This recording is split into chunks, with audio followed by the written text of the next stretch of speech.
সম্পূর্ণ গল্প। সকালে বাগানে ফুলে জল দিচ্ছিলাম। গোলাপের ঝোপে অনেক কুড়ি ফুটেছে। ছেলে এসে বলল, মা, ফুলগুলো কত সুন্দর। আমি হাসলাম। সে একটা লাল গোলাপ ছিঁড়ে আমাকে দিল। তোমার মতোই সুন্দর। আমি ফুলটা শুকলাম। সুবাস ভালো লাগল। সে বলল, মা, এই ফুলের মতোই তুমি আমার জীবনে সুগন্ধ ছড়িয়েছ। আমি গাছে জল দিতে থাকলাম। ছেলে আমার পেছনে এসে দাঁড়াল। মা, আমি তোমাকে ভালোবাসি। জলের বালতি আমার হাত থেকে পড়ে গেল। শুধু মা হিসেবে নয়, একজন নারী হিসেবে সে আমার কাঁধে হাত রাখল। সকালের রোদে ফুলগুলো ঝলমল করছিল। তুমি আমার স্ত্রী হও। আমরা এই বাগানেই একসাথে বাস করব। মৌমাছি ফুলের উপর ভনভন করছিল। তার কণ্ঠস্বর আমার কানে মধুর মতো লাগছিল। বিয়ে করো আমাকে, মা। আমরা নতুন জীবন শুরু করি। আমার হাতের গোলাপটা মাটিতে পড়ে গেল। তার লাল পাপড়িগুলো বিছিয়ে রইল আমাদের পায়ের কাছে। এই গল্পটি সম্পূর্ণ শুনলে আপনাদের পানি অটোমেটিক বের হয়ে যাবে, সো যত দ্রুত সম্ভব হাতের কাছে টিস্যু নিয়ে বসে পড়ো। বিছানার চাদর যেন নষ্ট না হয় সেটা সম্পূর্ণ খেয়াল রাখার অনুরোধ জানিয়ে গল্পটি এখন শুরু করব। তার আগের সর্বশেষ অনুরোধ, দয়া করে এমন পানি বের করার গল্প নিয়মিত শুনতে আমাদের চ্যানেলটি সকলেই সাবস্ক্রাইব করুন। ধন্যবাদ। হ্যালো বন্ধুরা, আমার নাম মেহেরুন নেসা। আমার বয়স ৩৯ বছর। আমার স্বামীর নাম রফিক আহমেদ, বয়স ৫২ বছর। আমাদের ৩ সন্তান, তানভীর, সাদিয়া আর রিহান। তানভীর ২১ বছর বয়সী, বিশ্ববিদ্যালয়ে পড়ে। সাদিয়া ১৬ বছর বয়সী, কলেজে যায়। রিহান ১৪ বছর বয়সী, স্কুলে পড়ে। আজ সকালে আমি বাগানে ফুলে জল দিচ্ছিলাম। আমাদের বাড়ির বাগানটা বেশ বড়। রহবেরঙের ফুল আছে সেখানে। গোলাপ, জুঁই, বেলি, চাপা, গন্ধরাজ, কত রকমের ফুল। প্রতিদিন সকালে আমি ওখানে কাজ করি। ফুলগাছগুলোর যত্ন নিই। আজও তেমনি জল দিচ্ছিলাম। হঠাৎ তানভীর এসে বলল, মা, ফুলগুলো কত সুন্দর দেখাচ্ছে। আমি হাসলাম। বললাম, হ্যাঁ, এবার অনেক ভালো ফুল এসেছে। তানভীর একটা লাল গোলাপ ছিঁড়ে আমাকে দিল। বলল, তোমার মতোই সুন্দর। আমি ফুলটা নিয়ে শুকলাম। সুবাস খুবই ভালো। বললাম, ধন্যবাদ বাবা।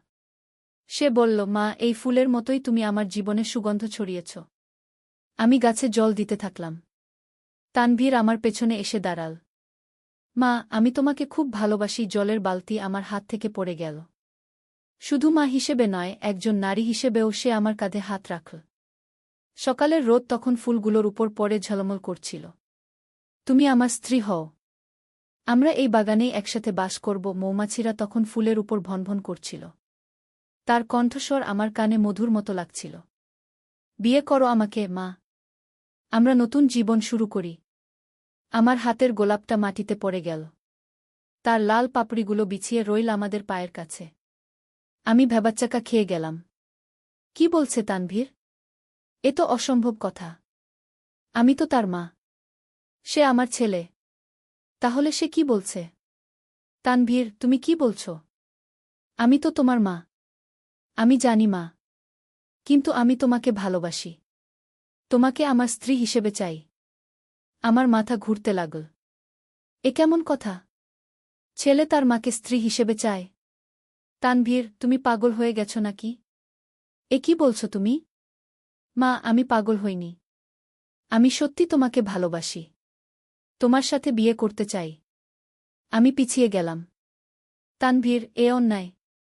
এ পাপ। তুমি আমার সন্তান। আমি তোমার জন্মদাত্রী। তুমি কিভাবে এমন চিন্তা করতে পার? মা, আমি জানি এটা অস্বাভাবিক। কিন্তু আমার হৃদয় তোমার জন্য ভালোবাসায় ভরে গেছে। আমি আর সহ্য করতে পারছি না। তানভীর আমার দিকে এগিয়ে এল। আমি আরও পিছিয়ে গেলাম। না তানভীর। এ কখনোই হতে পারে না। তুমি আমার ছেলে। আমি তোমার মা। এই সম্পর্ক পবিত্র। তুমি এভাবে চিন্তা করতে পার না। মা, আমি চেষ্টা করেছি। কিন্তু পারিনি।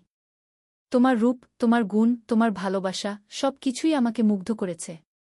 আমি ভীত হয়ে পড়লাম। আমার নিজের ছেলে আমার সাথে এমন ব্যবহার করছে। এ তো ভয়ঙ্কর। তানভীর, তুমি এখুনি এসব ভুলে যাও। এ ভুল চিন্তা। তুমি একটা ভালো মেয়ে খুঁজো। বিয়ে করো। সংসার করো। মা, আমার চোখে তো তুমি ছাড়া কেউ নেই। আমি তোমাকেই চাই। হঠাৎ বাড়ির ভেতর থেকে আওয়াজ এল। মেহেরুন, কোথায় তুমি? এ তো রফিকের গলা। আমার স্বামী বাড়িতে ফিরে এসেছেন। এই যে আসছি, আমি চিৎকার করে জবাব দিলাম। তানভীরের দিকে তাকিয়ে বললাম, তুমি এ কথা আর কখনো বলবে না। কেউ জানতে পারবে না। বুঝেছ? তানভীর মাথা নিচু করে রইল। আমি দৌড়ে বাড়িতে গেলাম। রফিক এসেছেন। উনি অফিস থেকে কিছু কাগজ নিতে এসেছেন। কি করছিলে বাগানে? ফুলগাছে জল দিচ্ছিলাম। তানভীর কোথায়? সেও বাগানেই ছিল। ও আচ্ছা। আমি একটা ফাইল নিয়ে যাচ্ছি। দুপুরে আসব। রফিক চলে গেলেন। আমি একা হয়ে গেলাম। কি যে হলো আজ সকালে? তানভীর আমাকে কি বলল? এ তো ভয়ঙ্কর কথা। আমার নিজের ছেলে আমাকে স্ত্রী হিসেবে চায়। এ কি পাগলামি! আমি রান্নাঘরে গিয়ে বসলাম। মাথায় হাত দিয়ে ভাবতে লাগলাম। তানভীর একটু পরে ভেতরে এল। সে আমার কাছে এসে দাঁড়াল। মা, আমি দুঃখিত। তুমি কেন এমন ভাবো তানভীর? আমি তোমার জন্মদাত্রী। তুমি আমার সন্তান। মা, আমি জানি না কেন এমন হচ্ছে। আমি চেষ্টা করেছি, কিন্তু পারিনি। তুমি একজন ডাক্তারের কাছে যাও। মনোবিজ্ঞানীর কাছে। চিকিৎসা নাও। মা, আমি ভয় পাচ্ছি। কেউ জানলে কি হবে? কেউ জানবে না। তুমি চুপচাপ চিকিৎসা নাও। তানভীর চলে গেল। আমি একা রান্নাঘরে বসে রইলাম। সারাদিন আমার মন খারাপ ছিল। রান্না বান্না করলাম, কিন্তু মন বসছিল না কিছুতেই। সন্ধ্যায় রফিক এলেন। সাদিয়া আর রিহানও স্কুল কলেজ থেকে ফিরল। রাতে খাবারের সময় তানভীর এল না। তানভীর কোথায়? রফিক জিজ্ঞেস করলেন। জানি না। হয়তো বন্ধুদের সাথে বাইরে খেয়েছে। রাতে আমি ঘুমুতে পারলাম না। সকালের ঘটনা বারবার মনে পড়ছিল। পরের দিন সকালে তানভীর আমার কাছে এল। মা, আমি একজন ডাক্তারের সাথে কথা বলেছি। উনি বলেছেন এটা একটা মানসিক সমস্যা। চিকিৎসা আছে। আমি খুশি হলাম। সেটাই ভালো। তুমি চিকিৎসা নাও। কিন্তু মা, আমার একটা প্রস্তাব আছে। কি প্রস্তাব? আমরা এই বাড়ি ছেড়ে অন্য জায়গা চলে যাই। আমার চিকিৎসা হোক। তারপর আমরা আবার স্বাভাবিক হয়ে যাই। আমি ভাবলাম, হয়তো এটাই ভালো হবে। কিন্তু হঠাৎ আমার মনে পড়ল, আমাদের বাড়ির পাশেই একটা রহস্যময় বাড়ি আছে। সেখানে একজন বুড়ো লোক থাকে। সবাই বলে সে জাদুকর। মানুষের মন পরিবর্তন করতে পারে। আমি ভাবলাম, হয়তো সেই বুড়ো লোক তানভীরের উপর কোনো জাদু করেছে। তাই সে এমন আচরণ করছে। আমি তানভীরকে বললাম, তুমি কি সেই বুড়ো লোকের বাড়িতে গিয়েছিলে? কোনো বুড়ো লোক? যে আমাদের পাশের বাড়িতে থাকে। তানভীর একটু ভাবল। তারপর বলল, হ্যাঁ, কয়েকদিন আগে গিয়েছিলাম। উনি আমাকে একটা পানি দিয়েছিলেন খেতে। আমার সন্দেহ আরও বেড়ে গেল। নিশ্চয়ই সেই পানিতে কোনো জাদু ছিল। আমি বললাম, তুমি আর সেই বুড়ো লোকের কাছে যাবে না। কেন মা? সে বিপজ্জনক। সে জাদুকর। তোমার উপর জাদু করেছে। তানভীর হাসল। মা, তুমি কি বলছ? জাদুটাদু কিছু নেই। কিন্তু আমার মনে সন্দেহ রয়ে গেল। সেদিন রাতে আমি চুপচাপ সেই বুড়ো লোকের বাড়িতে গেলাম। বাড়িটা খুবই পুরনো। চারপাশে গাছগাছালি। অন্ধকার পরিবেশ। আমি দরজায় নক করলাম। একটু পরে দরজা খুল। বুড়ো লোকটা বেরিয়ে এল। তার চেহারা ভীতিকর। লম্বা দাড়ি।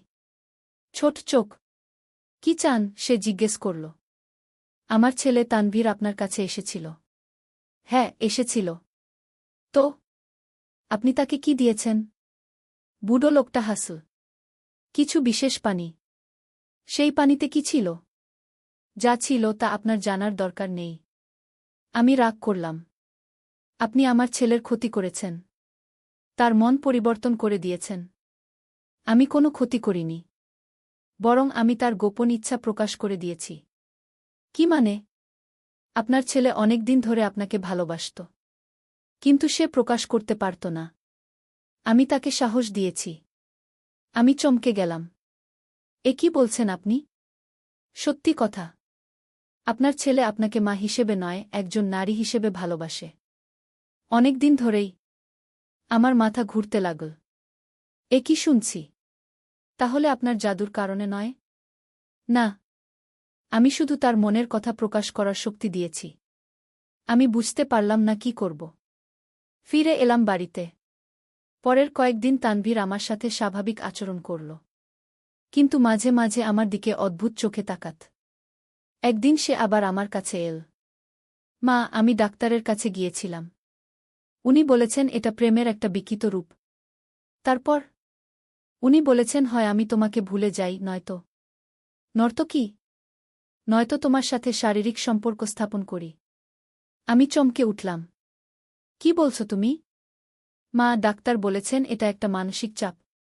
এই চাপ কমানোর জন্য হয় দমন করতে হবে, নয়তো পূরণ করতে হবে। আমি রাগে অস্থির হয়ে গেলাম। কোনো ডাক্তার এমন কথা বলে? এ তো অনৈতিক। মা, আমি আর পারছি না। আমার মানসিক অবস্থা খারাপ হয়ে যাচ্ছে। তানভীর আমার হাত ধরল। আমি হাত ছাড়িয়ে নিলাম। তানভীর, তুমি এ ভুল পথে চলেছ। এ সম্পর্ক কখনোই সম্ভব নয়। মা, আমি তোমাকে চাই। আমার স্ত্রী হও। তানভীর আমার কাছে আসতে চাইল। আমি পিছিয়ে গেলাম। না তানভীর, এ কখনোই হতে পারে না। হঠাৎ আমার মনে একটা পরিকল্পনা এল। আমি ভাবলাম হয়তো তানভীরকে বোঝানো যাবে। তানভীর, আমি তোমার সাথে একটা চুক্তি করব। কি চুক্তি? তুমি যদি 1 মাস আমার কথা মতো চলো, তাহলে আমি তোমার কথা ভাবব। তানভীরের চোখ চকচক করে উঠল। সত্যি মা? হ্যাঁ, কিন্তু শর্ত আছে। কি শর্ত? তুমি 1 মাস আমার থেকে দূরে থাকবে। তোমার নানা বাড়িতে যাবে। সেখানে থেকে পড়াশোনা করবে। মন শান্ত রাখবে। তানভীর রাজি হল। পরের দিন তানভীর নানাবাড়ি চলে গেল। আমি স্বস্তি পেলাম। ভাবলাম 1 মাসে হয়তো সে সব ভুলে যাবে। কিন্তু আমি ভুল ভেবেছিলাম। 1 মাস পর তানভীর ফিরে এল। সে আরও দৃঢ় মনোভাব নিয়ে ফিরল। মা, আমি 1 মাস অপেক্ষা করেছি। এবার তুমি আমার কথা ভাবো। আমি বুঝতে পারলাম যে আমার পরিকল্পনা ব্যর্থ হয়েছে। তানভীর, আমি তোমার মা। এ সম্পর্ক অসম্ভব। মা, তুমি প্রতিশ্রুতি দিয়েছিলে। আমি তোমাকে ভুল পথ থেকে ফেরানোর জন্য বলেছিলাম। তানভীর খুব রেগে গেল। মা, তুমি আমার সাথে মিথ্যা বলেছ। তানভীর, আমি তোমার ভালোর জন্য বলেছি।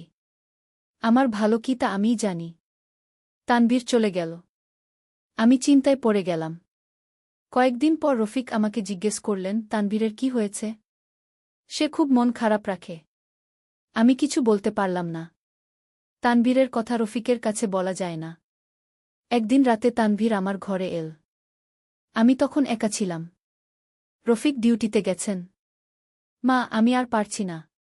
তানভীর আমার বিছানায় বসল। আমি ভয় পেয়ে গেলাম। তানভীর, তুমি কি করছ? মা, আমি তোমাকে চাই। আমি আর সহ্য করতে পারছি না। তানভীর আমার হাত ধরল। আমি ছাড়িয়ে নিতে চাইলাম। কিন্তু সে ছাড়ল না। তানভীর, তুমি এই মুহূর্তে এখান থেকে চলে যাও। না মা, আজ আমি তোমার কাছ থেকে উত্তর চাই। তানভীর আমার কাছে আসতে চাইল। আমি চিৎকার করে উঠলাম, সাহায্য! সাদিয়া! রিহান! সাদিয়া আর রিহান ছুটে এল। কি হয়েছে মা? সাদিয়া জিজ্ঞেস করল। তানভীর দ্রুত চলে গেল। কিছু না। একটা স্বপ্ন দেখেছিলাম, আমি মিথ্যা বললাম। পরের দিন আমি তানভীরকে ডেকে বললাম, তুমি আর এমন করবে না। মা, আমি কিছু করিনি। তুমি রাতে আমার ঘরে এসেছিলে। মা, আমি শুধু তোমার সাথে কথা বলতে এসেছিলাম। আমি বুঝতে পারলাম যে তানভীরের সমস্যা আরও গভীর। কিছুদিন পর একটা অদ্ভুত ঘটনা ঘটল। আমি সেদিন বাজার থেকে ফিরছিলাম। পথে দেখলাম সেই বুড়ো জাদুকর আমার জন্য অপেক্ষা করছে। আপনি আমার জন্য অপেক্ষা করছিলেন? আমি জিজ্ঞেস করলাম। হ্যাঁ। আপনার সাথে গুরুত্বপূর্ণ কথা আছে। কি কথা? আপনার ছেলের ব্যাপারে। আমি আপনার সাথে কথা বলবো না। আপনি আমার ছেলের ক্ষতি করেছেন। বুড়ো লোকটা হাসল। আমি তার কোনো ক্ষতি করিনি। বরং আমি তাকে একটা সত্য উপলব্ধি করতে সাহায্য করেছি। কি সত্য? আপনি তার আসল মা নন। আমি চমকে গেলাম। কি বলছেন আপনি? তানভীর দত্তক নেওয়া। আপনার আসল সন্তান নয়। আমার মাথা ঘুরে গেল।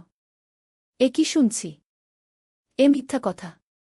তানভীর আমার নিজের ছেলে না। আপনার প্রথম সন্তানটি জন্মের পর মারা যায়। তারপর আপনি তানভীরকে দত্তক নেন। কিন্তু কেউ জানে না। এসব মিথ্যা কথা। আমি বিশ্বাস করব না। আপনি বিশ্বাস না করলেও সত্য তো সত্যই। তানভীর আপনার রক্তের সন্তান নয়। তাই তার মনে আপনার প্রতি অন্যরকম ভালোবাসা জন্মেছে। আমি কিছু বুঝতে পারলাম না। দৌড়ে বাড়ি চলে এলাম। বাড়িতে এসে আমি রফিককে সব কিছু বললাম। রফিক শুনে বললেন, এসব বাজে কথা। তানভীর আমাদের নিজের ছেলে। আমি তার জন্মের সময় হাসপাতালে ছিলাম। কিন্তু সে যা বলেছে, সে মিথ্যাবাদী। তার কথায় কান দেবে না। কিন্তু আমার মনে সন্দেহ রয়ে গেল। আমি চুপচাপ তানভীরের জন্মের কাগজপত্র খুঁজতে লাগলাম। জন্মের সার্টিফিকেট, হাসপাতালের রিপোর্ট সব খুঁজে দেখলাম। সব কিছু ঠিকঠাক ছিল। তানভীর আমাদের নিজের ছেলেই। তাহলে বুড়ো লোকটা মিথ্যা বলেছে। আমি স্বস্তি পেলাম। কিন্তু তানভীরের আচরণ দিন দিন খারাপ হতে লাগল। একদিন সে আমাকে বলল, মা, আমি একটা সিদ্ধান্ত নিয়েছি। কি সিদ্ধান্ত? আমি বাড়ি ছেড়ে চলে যাব। আমি চমকে গেলাম। কেন? আমি এখানে থেকে তোমাকে বিরক্ত করছি। তোমার কষ্ট হচ্ছে। তাই চলে যাব। কোথায় যাবে? দূরে। অন্য শহরে। সেখানে কাজ করব। পড়াশোনা চালিয়ে যাব। আমি ভাবলাম হয়তো এটাই ভালো হবে। তানভীর দূরে থাকলে তার মন ঠিক হয়ে যাবে। ঠিক আছে, তুমি যাও। পরের সপ্তাহে তানভীর চলে গেল। আমি ভাবলাম এবার শান্তি পাব। কিন্তু কয়েক মাস পর তানভীর আবার ফিরে এল। এবার সে অন্যরকম হয়ে ফিরেছে। মা, আমি অনেক কিছু বুঝেছি। কি বুঝেছ? আমার ভালোবাসা ভুল ছিল। আমি এখন স্বাভাবিক হয়েছি। আমি খুশি হলাম। সত্যি? হ্যাঁ। আমি একটি মেয়েকে ভালোবাসি। তার সাথে বিয়ে করতে চাই। আমি আরও খুশি হলাম। কে সে? তার নাম রিমা। সে আমার সহপাঠী। কবে পরিচয় করাবে? খুব শীঘ্রই। আমি মনে মনে আল্লাহর শুকরিয়া আদায় করলাম। অবশেষে তানভীর ঠিক হয়ে গেছে। কিন্তু কয়েকদিন পর আমি একটা অদ্ভুত জিনিস লক্ষ্য করলাম। তানভীর যে মেয়েটির কথা বলেছে, রিমা, তার সাথে তার আসলে কোনো যোগাযোগ নেই। আমি লুকিয়ে লুকিয়ে তার ফোন চেক করলাম। কোনো রিমার নাম্বার নেই। আমি তানভীরকে জিজ্ঞেস করলাম, রিমার ফোন নাম্বার কোনটা? তানভীর একটু ইতস্তত করল। তারপর বলল, সে ফোন ব্যবহার করে না। তাহলে তোমরা কিভাবে যোগাযোগ করো? আমরা সরাসরি দেখা করি। আমার সন্দেহ হল তানভীর মিথ্যা বলছে। আমি চুপচাপ তাকে ফলো করলাম। দেখলাম সে আসলে কোনো মেয়ের সাথে দেখা করে না। বরং সে সেই বুড়ো জাদুকরের বাড়িতে যায়। আমি বুঝলাম তানভীর এখনও সেই বুড়োর প্রভাবে আছে। একদিন আমি তানভীরকে কোণঠাসা করলাম। তুমি রিমার ব্যাপারে মিথ্যা বলেছ। তানভীর চুপ করে রইল। তুমি আসলে সেই জাদুকরের কাছে যাও। মা, তুমি এখনও আমাকে নিয়ে ভুল চিন্তা করো। তানভীর মাথা নিচু করল। হ্যাঁ মা, আমি পারিনি। আমি তোমাকে ভুলতে পারিনি। আমি হতাশ হলাম। তাহলে এতদিন তুমি অভিনয় করলে? আমি চেষ্টা করেছিলাম। কিন্তু পারিনি। আমি রাগে অস্থির হয়ে গেলাম। তুমি আমার সাথে মিথ্যা বলেছ। মা, আমি বাধ্য হয়েছি। আমি চেয়েছিলাম তোমাকে খুশি করতে। আমি খুশি হব যদি তুমি এই ভুল চিন্তা ছেড়ে দাও। মা, আমি পারছি না। সেই বুড়ো আমাকে বলেছে একটা উপায়। কি উপায়? তুমি যদি একবার আমার কথা শুনো, তাহলে আমি তোমাকে ছেড়ে দেব। কি কথা? তুমি আমার সাথে এক রাত থাকো। আমি চমকে গেলাম। কি বলছো তুমি? মা, শুধু এক রাত। তারপর আমি তোমাকে আর বিরক্ত করব না। এ তো পাগলামি। মা, আমি প্রতিশ্রুতি দিচ্ছি। এক রাত পর আমি চিরকালের জন্য চলে যাব। আমি কিছুতেই রাজি হলাম না। কিন্তু তানভীর প্রতিদিন আমাকে অনুরোধ করতে লাগল। একদিন রফিক আমাকে বললেন, তানভীরের কি হয়েছে? সে খুব অস্থির থাকে। আমি সব কিছু লুকিয়ে রাখলাম। কিন্তু পরিস্থিতি আরও খারাপ হতে লাগল। তানভীর খাওয়া দাওয়া বন্ধ করে দিল। পড়াশোনা ছেড়ে দিল। সারাদিন ঘরে বন্ধ হয়ে থাকত। আমি চিন্তায় পড়ে গেলাম। তানভীরের এই অবস্থা দেখে আমার মন খারাপ হতে লাগল। একদিন ডাক্তার ডেকে তানভীর দেখালাম। ডাক্তার বললেন, এ ছেলের মানসিক অবস্থা খুবই খারাপ। এভাবে চললে বিপদ হতে পারে। কি করব? চিকিৎসা করাতে হবে। মানসিক হাসপাতালে ভর্তি করাতে হবে। আমি ভয় পেয়ে গেলাম। তানভীরকে মানসিক হাসপাতালে পাঠাব? সেদিন রাতে তানভীর আমার কাছে এল। সে খুবই দুর্বল দেখাচ্ছিল। মা, আমি মরে যাচ্ছি। আমার চোখে জল এল। তুমি এমন কথা বলো না। মা, আমি আর পারছি না। হয় তুমি আমার কথা শুনো, নয়তো আমি আত্মহত্যা করব। আমি ভয়ে কাঁপতে লাগলাম। তুমি এমন কথা বলো না। মা, আমি সিরিয়াস। আর সহ্য করতে পারছি না। আমি দেখলাম তানভীর সত্যিই অসুস্থ। তার মানসিক অবস্থা খুবই খারাপ। আমি ভাবলাম, যদি তানভীর সত্যিই আত্মহত্যা করে তাহলে কি হবে? অবশেষে আমি একটা সিদ্ধান্ত নিলাম। তানভীর, আমি তোমার কথা ভাবব। কিন্তু তুমি আগে সুস্থ হও। খাওয়া দাওয়া করো। তানভীরের চোখে আশার আলো ফিরে এল। সত্যি মা? হ্যাঁ। কিন্তু আগে সুস্থ হও। তানভীর খাওয়া দাওয়া শুরু করল। কয়েকদিনেই সে আগের মতো হয়ে গেল। কিন্তু এখন সে আমার কাছে আরও বেশি দাবি করতে লাগল। মা, আমি সুস্থ হয়েছি। এবার তুমি তোমার প্রতিশ্রুতি রাখো। আমি বুঝতে পারলাম যে আমি খুবই খারাপ অবস্থায় পড়েছি। হঠাৎ একদিন একটা বিস্ময়কর ঘটনা ঘটল। আমি বাজার থেকে ফিরে দেখি আমাদের বাড়িতে পুলিশ এসেছে। কি ব্যাপার? আমি জিজ্ঞেস করলাম। আপনার পাশের বাড়ির বুড়ো লোকটাকে গ্রেফতার করেছি, একজন পুলিশ বলল। কেন? সে নকল ওষুধ বিক্রি করত। মানুষকে ভুল পথে পরিচালিত করত। অনেকের ক্ষতি করেছে। আমি চমকে গেলাম। তাহলে সেই বুড়ো আসলেই ভুয়া ছিল। তার বাড়ি থেকে অনেক নকল ওষুধ পাওয়া গেছে। এই ওষুধ খেলে মানুষের মানসিক অবস্থার পরিবর্তন হয়। আমি বুঝতে পারলাম। তানভীর যে পানি খেয়েছিল সেটা আসলে নকল ওষুধ ছিল। সেই ওষুধের প্রভাবেই তার মানসিক অবস্থার পরিবর্তন হয়েছে। আমি দৌড়ে ভেতরে গিয়ে তানভীরকে সব কিছু বললাম। তানভীর শুনে স্তব্ধ হয়ে গেল। মা, তাহলে আমার এই অনুভূতি কৃত্রিম? হ্যাঁ। ওষুধের প্রভাবে তোমার মন পরিবর্তন হয়েছে। তানভীর মাথায় হাত দিয়ে বসে পড়ল। মা, আমি কি করেছি? আমি তোমাকে কত কষ্ট দিয়েছি। আমি তানভীরের কাঁধে হাত রাখলাম। এটা তোমার দোষ নয়। তুমি ওষুধের প্রভাবে এমন করেছ। কিন্তু মা, আমি তোমার সাথে এত খারাপ আচরণ করেছি। সব ভুলে যাও। এখন তুমি ঠিক হয়ে যাবে। কয়েক সপ্তাহের মধ্যে তানভীরের মানসিক অবস্থা সম্পূর্ণ স্বাভাবিক হয়ে গেল। সে আবার আগের মতো ভালো ছেলে হয়ে গেল। পড়াশোনায় মন দিল। আমার সাথে স্বাভাবিক আচরণ করতে লাগল। একদিন সে আমার কাছে এল। মা, আমি দুঃখিত। আমি তোমাকে অনেক কষ্ট দিয়েছি। এসব আর বলবে না। তুমি এখন ভালো আছ। এটাই যথেষ্ট। মা, আমি একটা সত্যিকারের মেয়েকে পছন্দ করেছি। আমি খুশি হলাম। সত্যি? হ্যাঁ। তার নাম নাফিসা। আমার ক্লাসমেট। কবে পরিচয় করাবে? আগামী সপ্তাহে। আমি মনে মনে খুশি হলাম। অবশেষে তানভীর স্বাভাবিক হয়েছে। কয়েক মাস পর তানভীর নাফিসাকে বাড়িতে নিয়ে এল। মেয়েটি খুবই ভদ্র এবং সুন্দর। তানভীর আমাকে বলল, মা, আমরা বিয়ে করতে চাই। আমি খুশিতে কেঁদে ফেললাম। আল্লাহর রহমত। তোমরা বিয়ে করো। কয়েক মাস পর তানভীর আর নাফিসার বিয়ে হল। বিয়েতে অনেক আত্মীয়-স্বজন এল। সবাই খুশি। বিয়ের পর তানভীর আর নাফিসা আলাদা বাড়িতে চলে গেল। তারা খুব সুখে থাকতে লাগল। আমিও শান্তিতে থাকতে লাগলাম। সেই ভয়াবহ দিনগুলোর কথা ভুলে গেলাম। 1 বছর পর তানভীর বাবা হল। তার একটি সুন্দর ছেলে হল। আমি নানি হলাম। খুব খুশি। তানভীর আমাকে বলল, মা, তোমার ধৈর্য আর ভালোবাসার জন্যই আমি আজ সুখে আছি। আমি বললাম, এসব কথা বলিস না। তুমি আমার সন্তান।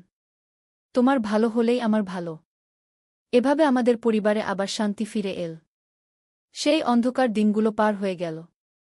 আজ যখন এই গল্প বলছি তখন তানভীর একজন সফল মানুষ। তার সুন্দর একটা পরিবার আছে।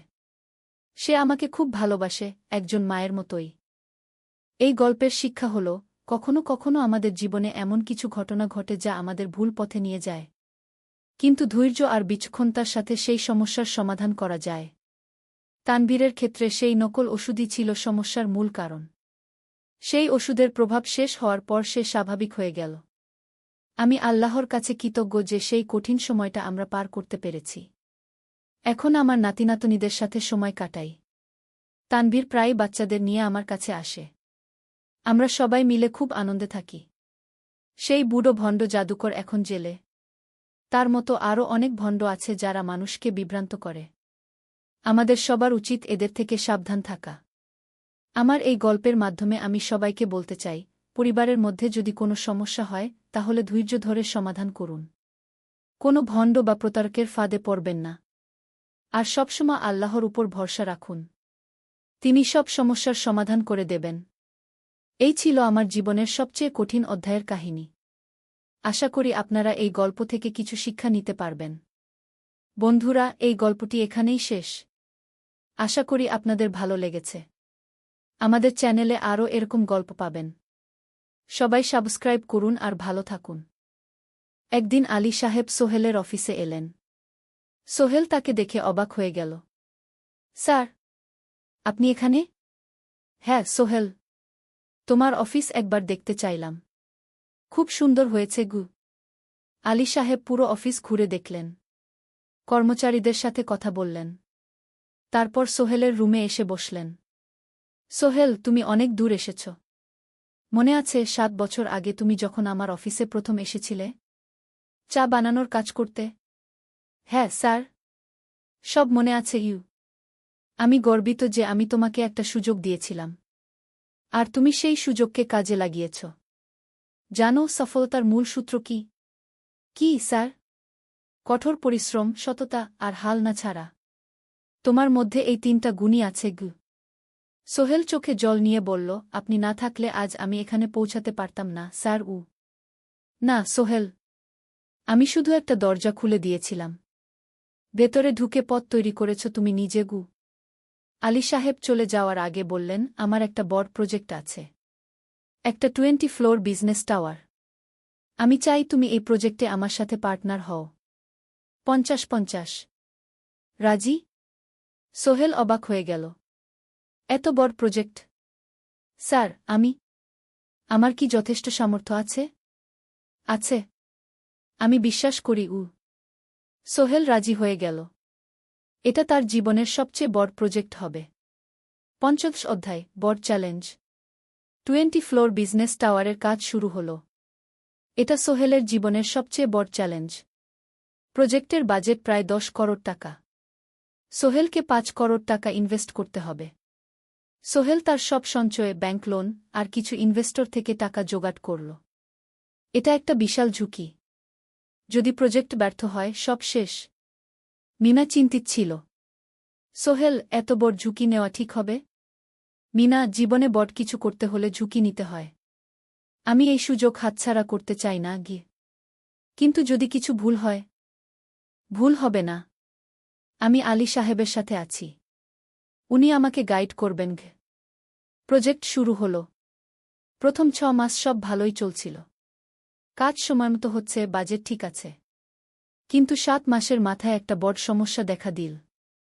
একজন প্রধান ইনভেস্টর হঠাৎ তার টাকা ফেরত চাইলেন। তিনি অন্য একটা জরুরি কাজে টাকা লাগবে বলে জানালেন। 1 করোড় টাকা ফেরত দিতে হবে। সোহেল বিপদে পড়ে গেল। 1 করোড় টাকা এখন কোথায় পাবে? প্রজেক্টের সব টাকা ঢেলে দিয়েছে। সে আলী সাহেবের সাথে কথা বলল। আলী সাহেব বললেন, চিন্তা করো না, আমি ব্যবস্থা করছি। কিন্তু আলী সাহেবও বড় একটা প্রজেক্টে আটকে আছেন। তার হাতে লিকুইড ক্যাশ নেই। সোহেল অন্য ব্যাংক থেকে লোন নেওয়ার চেষ্টা করল। কিন্তু ব্যাংক বলল, ইতিমধ্যে তার অনেক লোন আছে, নতুন লোন দিতে পারবে না। সোহেল রাতে ঘুমাতে পারছিল না। খাওয়া দাওয়া বন্ধ করে দিয়েছিল। মিনা তাকে দেখে খুব চিন্তিত হয়ে গেল। সোহেল, প্লিজ নিজেকে এভাবে শেষ করে ফেলো না। কোনো একটা রাস্তা বের হবেই কি। কিন্তু সোহেল কোনো রাস্তা দেখতে পাচ্ছিল না। ইনভেস্টর 15 দিন সময় দিয়েছে। 15 দিনের মধ্যে টাকা ফেরত না দিলে তিনি আইনি ব্যবস্থা নেবেন। 10 দিন কেটে গেল। সোহেল কোনো সমাধান খুঁজে পেল না। সে প্রায় হাল ছেড়ে দিয়েছিল। 11 দিনের দিন একটা অপ্রত্যাশিত ঘটনা ঘটল। জাহিদ ভাই, সোহেলের পুরনো সহকর্মী, তার অফিসে এলেন।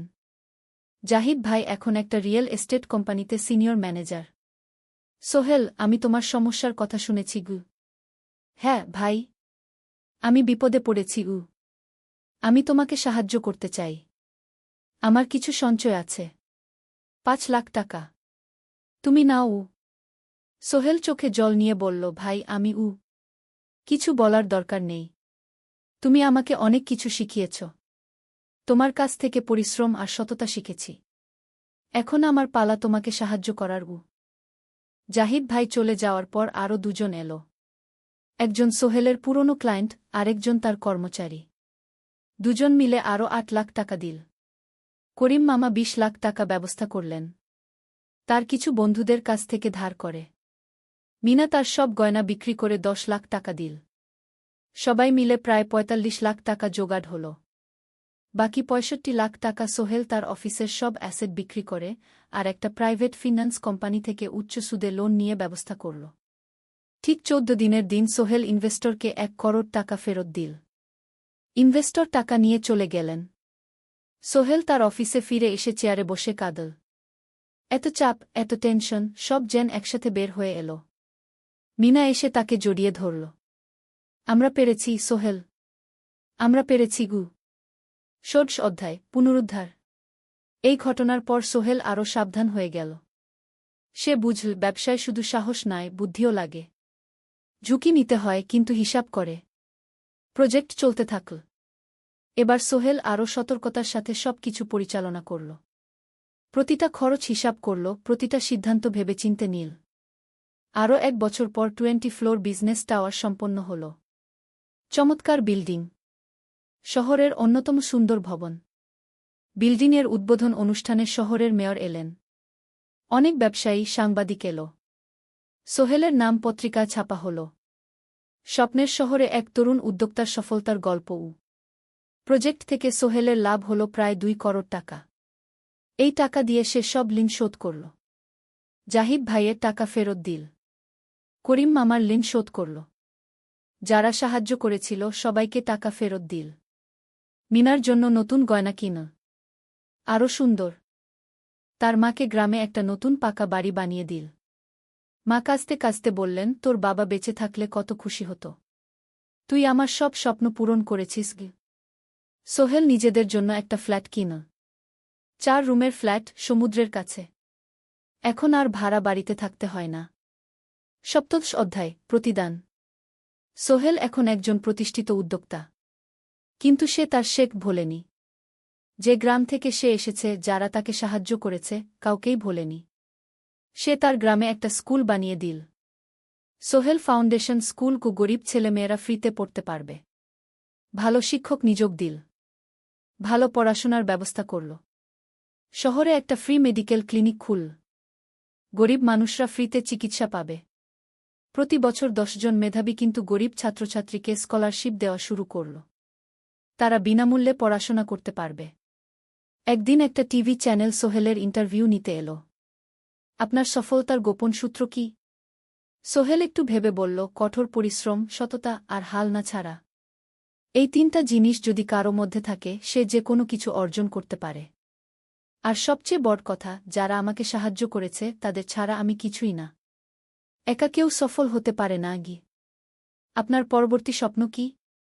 আমি চাই আরও মানুষকে সাহায্য করতে। আমার মতো যারা গ্রাম থেকে শহরে আসে, তাদের জন্য একটা ট্রেনিং সেন্টার খুলব।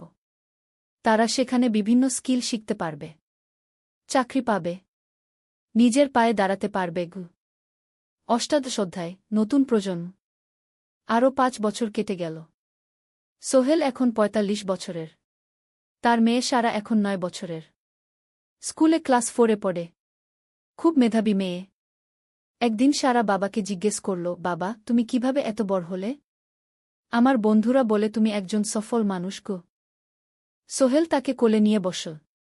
বাবা, তুমি জানো, তোমার দাদু ছিলেন একজন স্কুল শিক্ষক। খুব সৎ মানুষ। কিন্তু আমরা গরিব ছিলাম। আমি রিকশা চালাতাম গো। রিকশা? সত্যি? হ্যাঁ। তারপর আমি এই শহরে এলাম। অনেক কষ্ট করেছি। কিন্তু হাল ছাড়িনি। মানুষ আমাকে সাহায্য করেছে। আর আমি কঠোর পরিশ্রম করেছি। বাবা, আমিও কি তোমার মতো হতে পারব? অবশ্যই পারবে, বাবা। তবে মনে রেখো, সফলতা মানে শুধু টাকা পয়সা না। সফলতা মানে ভালো মানুষ হওয়া। অন্যদের সাহায্য করা। সৎ থাকা। সারা মাথা নাডল। আমি ভালো মানুষ হব, বাবাগু। সোহেল তার মেয়েকে জড়িয়ে ধরল। মনে মনে ভাবল তার জীবনের সব কষ্ট সার্থক হয়েছে। মিনা রান্নাঘর থেকে ডাকল, খাবার তৈরি। এসো। সোহেল সারাকে নিয়ে ডাইনিং টেবিলে গেল। ঋতু এসেছে। সে এখন বিয়ে করেছে, তার একটা ছেলে হয়েছে। সোহেলের মা মাঝে মাঝে চট্টগ্রামে বেড়াতে আসেন। আজও এসেছেন। সবাই মিলে খেতে বসল। হাসিগল্পে ভরা পরিবার। সোহেল তাকাল তার মায়ের দিকে, মিনার দিকে, সারার দিকে, ঋতুর দিকে। মনে হল জীবনে আর কি চাই। খাওয়া শেষে সবাই বসে রইল। গল্প করছিল। হঠাৎ সোহেলের ফোন বাজল। অফিস থেকে। একটা জরুরি বিষয়। সোহেল ফোন রেখে দিয়ে মিনাকে বলল, একটা নতুন প্রজেক্টের প্রস্তাব এসেছে। একটা এতিমখানা বানানোর কাজ। সরকারি প্রজেক্ট। তুমি নেবে? অবশ্যই। এটা আমার স্বপ্নের প্রজেক্ট। যেসব বাচ্চাদের বাবা মা নেই তাদের জন্য একটা সুন্দর জায়গা। মিনা হাসল। তুমি কখনো বদলাও না। এখনো অন্যদের কথা ভাবো। এটাই তো জীবন, মিনা। শুধু নিজের জন্য বাঁচলে কি হবে? ঊনবিংশ অধ্যায়, উত্তরাধিকার। 10 বছর আরও কেটে গেল। সোহেল এখন 55 বছরের। তার চুলে পাক ধরেছে। কিন্তু শক্তি এখনও আগের মতোই। সারা এখন 19 বছরের। সে বিশ্ববিদ্যালয়ে ইঞ্জিনিয়ারিং পড়ছে। সে চায় বাবার মতো কনস্ট্রাকশন ইন্ডাস্ট্রিতে কাজ করতে। একদিন সারা বাবাকে বলল, বাবা, আমি তোমার কোম্পানিতে কাজ করতে চাই। এখনও তো তোর পড়াশোনা বাকি। জানি। কিন্তু আমি এখন থেকেই শিখতে চাই। ছুটির দিনে তোমার সাথে সাইটে যেতে চাই। দেখতে চাই কিভাবে কাজ হয়। সোহেল খুশি হয়ে গেল। তার মেয়ে তার পথ অনুসরণ করতে চায়। ঠিক আছে। কিন্তু শর্ত হল, তোকে সবকিছু নিজ থেকে শিখতে হবে। কোনো স্পেশাল ট্রিটমেন্ট পাবি না। আমি তো তাই চাই, বাবাগু। সারা তার বাবার সাথে কাজ শিখতে শুরু করল। সে দেখল কিভাবে শ্রমিকরা কাজ করে, কিভাবে ম্যাটেরিয়াল বাছাই করতে হয়, কিভাবে একটা প্রজেক্ট ম্যানেজ করতে হয়। সোহেল তাকে কোনো সহজ পথ দিল না। সারাকেও সবার মতো কষ্ট করতে হল। সাইটে রোদে দাঁড়িয়ে থাকতে হল। শ্রমিকদের সাথে কথা বলতে হল। কিন্তু সারা হাল ছাড়ল না। সে তার বাবার মেয়ে। পরিশ্রম করতে জানে। 3 বছর পর সারা গ্রাজুয়েট হল। সে সোহেলের কোম্পানিতে জুনিয়র প্রজেক্ট ম্যানেজার হিসেবে যোগ দিল। সোহেল ধীরে ধীরে সারাকে বড় দায়িত্ব দিতে শুরু করল। সারা তার বাবার মতোই সৎ, পরিশ্রমী। 20 অধ্যায়, সমাপ্তি নয়, নতুন শুরু। আরও 5 বছর পর। সোহেল এখন 60 বছরের। সে সিদ্ধান্ত নিল, এবার অবসর নেওয়ার সময় এসেছে। কোম্পানির দায়িত্ব সারাকে দেবে। একটা অনুষ্ঠান করা হল। সোহেল আনুষ্ঠানিকভাবে কোম্পানির চেয়ারম্যান পদ থেকে অবসর নিল। সারা হল নতুন ম্যানেজিং ডিরেক্টর। সোহেল তার বক্তব্যে বলল, আমি যখন এই শহরে এসেছিলাম আমার পকেটে ছিল মাত্র 5,000 টাকা। একটা ছোট্ট ব্যাগ। আর অনেক স্বপ্ন। আজ 40 বছর পর আমি পেছনে ফিরে তাকাই, দেখি একটা দীর্ঘ পথ। সেই পথে অনেক কষ্ট ছিল, অনেক বাধা ছিল। কিন্তু ছিল অনেক ভালোবাসাও। অনেক মানুষের সাহায্যও। আমি বিশ্বাস করি, সফলতা একা আসে না। এটা আসে অনেক মানুষের সমর্থন, ভালোবাসা আর বিশ্বাস নিয়ে। আমি যা কিছু অর্জন করেছি তা আমার একার না। এটা আমার পরিবারের, আমার কর্মচারীদের, আমার বন্ধুদের, সবার। আজ আমি আমার মেয়ে সারার হাতে এই দায়িত্ব তুলে দিচ্ছি। আমি জানি সে আমার চেয়ে ভালো করবে। কারণ সে শিখেছে আমার ভুল থেকে, আমার অভিজ্ঞতা থেকে। অনুষ্ঠান শেষ হল। সবাই চলে গেল। সোহেল আর মিনা অফিসে একা দাঁড়িয়ে রইল। মিনা, মনে আছে আমরা প্রথম কখন দেখা হয়েছিলাম? হ্যাঁ। তোমার সেই ছোট্ট মুদি দোকানে। তুমি বিস্কুট কিনতে এসেছিলে। কে ভেবেছিল সেই দিন থেকে আমাদের এই পর্যস্বপ্নের শহর। প্রথম অধ্যায়, যাত্রা শুরু। সকাল ৭টা বেজে গেছে। ঢাকার কমলাপুর রেলস্টেশনে মানুষের ভিড়। চারদিকে চা বিস্কুট বিক্রেতাদের চিৎকার, ট্রেনের হর্ন আর যাত্রীদের কোলাহল। এই বিশাল ভিড়ের মধ্যে একটা ছোট্ট ব্যাগ হাতে দাঁড়িয়ে আছে সোহেল। বয়স মাত্র ২২। গায়ের রং শ্যামলা, চোখে স্বপ্নের ঝিলিক। ভাইজা, চট্টগ্রামের টিকিট আছে? সোহেল টিকিট কাউন্টারের সামনে দাঁড়িয়ে জিজ্ঞেস করল। আছে। ৩০ টাকা। কাউন্টারের লোকটা উত্তর দিল। সোহেল তার পকেট থেকে টাকা বের করল। মোট ৫,০০০ টাকা। এই টাকা সে জমিয়েছে গত ৩ বছরে রিকশা চালিয়ে। তার স্বপ্ন ছিল চট্টগ্রাম গিয়ে একটা ভালো চাকরি পাওয়া। গ্রামে আর থাকতে চায় না সে। বাবা মারা গেছেন ১০ বছর আগে। মা আর ছোট বোন ঋতুকে নিয়ে সংসার চালাচ্ছিল রিকশা চালিয়ে। কিন্তু এভাবে তো আর সারা জীবন চলবে না। টিকিট কেটে সোহেল প্ল্যাটফর্মে এল। ট্রেন ছাড়বে আর মাত্র ১৫ মিনিট পরে। সে একটা বেঞ্চে বসে পড়ল। ব্যাগটা বুকের কাছে চেপে ধরল। এই ব্যাগে আছে তার সব সম্পদ, কিছু কাপড়, একটা ছোট্ট ফটো ফ্রেমে বাবা মায়ের ছবি, আর কিছু টাকা। কোথায় যাচ্ছেন? পাশে বসা একজন বয়স্ক মানুষ জিজ্ঞেস করলেন। চট্টগ্রাম কাকা। চাকরি খুঁজতে যাচ্ছি কি? সোহেল বিনয়ের সাথে উত্তর দিল। ভালো। তবে শহরে সাবধানে থাকবেন। শহর মানে অনেক সুযোগ, কিন্তু অনেক ফাঁদও আছে। বয়স্ক লোকটা বললেন। সোহেল মাথা নাড়ল। সে জানে শহরের জীবন সহজ না। কিন্তু তার কোনো বিকল্প নেই। গ্রামে রিকশা চালিয়ে মাসে ৩,৫০০ টাকা আয় হতো। তার মধ্যে সংসার চালাতে হতো, বোনের স্কুলের খরচ দিতে হতো, মায়ের ওষুধের খরচ দিতে হতো। কিছুই বাঁচত না। আর এই জীবন থেকে বেরোনোর একটাই পথ, শহরে গিয়ে ভালো কাজ খুঁজে নেওয়া। সোহেল মনে মনে ভাবল তার বাবার কথা। বাবা ছিলেন একজন স্কুল শিক্ষক। খুব সৎ মানুষ ছিলেন। সবসময় বলতেন, সোহেল, তুই লেখাপড়া শিখে বড় মানুষ হবি। আমাদের পরিবারে আর কেউ বড় চাকরি করেনি। তুই করবি। কিন্তু বাবা যখন মারা গেলেন তখন সোহেল মাত্র এসএসসি পরীক্ষা দিয়েছে। ফলাফল ভালো হয়েছিল, জিপিএ অর্ধচতু। কিন্তু বাবার মৃত্যুর পর আর পড়া হল না। পরিবারের দায়িত্ব নিতে হল। ট্রেন ছাড়ল। সোহেল জানালার পাশে বসে বাইরে তাকাল।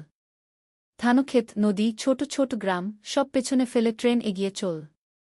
সোহেলের মনে হল সে যেন তার পুরনো জীবনটাকেও পেছনে ফেলে আসছে। ট্রেনে একজন হকার এসে চা বিক্রি করছিল। সোহেল একটা চা কিনল। ১০ টাকা। চা খেতে খেতে সে ভাবছিল, চট্টগ্রাম পৌঁছে কি হবে? করিম মামা তাকে সাহায্য করবেন তো? চাকরি পাওয়া যাবে তো? করিম মামা আসলে সোহেলের খুব দূর সম্পর্কের মামা। সোহেলের দাদির বোনের ছেলে। অনেক বছর আগে গ্রাম ছেড়ে চট্টগ্রামে চলে গিয়েছিলেন। সেখানে একটা কনস্ট্রাকশন কোম্পানিতে কাজ করেন। বছরে একবার দুবার গ্রামে আসতেন। গত বছর যখন এসেছিলেন তখন সোহেলের মাকে বলেছিলেন, সোহেলকে চট্টগ্রাম পাঠান। আমি একটা কাজের ব্যবস্থা করে দেব। সেই কথাতেই ভরসা করে সোহেল আজ এই যাত্রা। দ্বিতীয় অধ্যায়, নতুন শহর। চট্টগ্রাম পৌঁছাতে প্রায় ৬ ঘণ্টা লেগে গেল। দুপুর ১টা বাজে। সোহেল স্টেশন থেকে বের হয়ে শহরের রাস্তায় দাঁড়াল। কি বিশাল শহর! এত গাড়ি, এত মানুষ। চারদিকে উঁচু উঁচু বিল্ডিং, দোকানপাট, মানুষের ভিড়। সোহেল কিছুক্ষণ দাঁড়িয়ে থাকল সব কিছু দেখতে দেখতে। তার মনে হচ্ছিল সে যেন অন্য কোনো পৃথিবীতে এসে পড়েছে। তার পকেটে একটা ছোট্ট কাগজ আছে। সেখানে লেখা একটা ঠিকানা, করিম মিয়া, বাড়ি নং ২৩, রোড নং ৫, আগ্রাবাদ, চট্টগ্রামকে। সোহেল একটা রিকশা ডাকল। কত নেবেন আগ্রাবাদ যেতে? ৫০ টাকা। সোহেল রিকশায় উঠল। রাস্তার দুধারে দোকান, মার্কেট, অফিস, সব কিছু দেখতে দেখতে সে অবাক হয়ে গেল। এত বড় শহর, এত কিছু! গ্রামের সেই ছোট্ট বাজারের সাথে কোনো তুলনাই হয় না। প্রায় আধা ঘণ্টা পর রিকশা একটা পুরনো বাড়ির সামনে থামল। ৩ তলা বাড়ি, কিন্তু রং উঠে গেছে।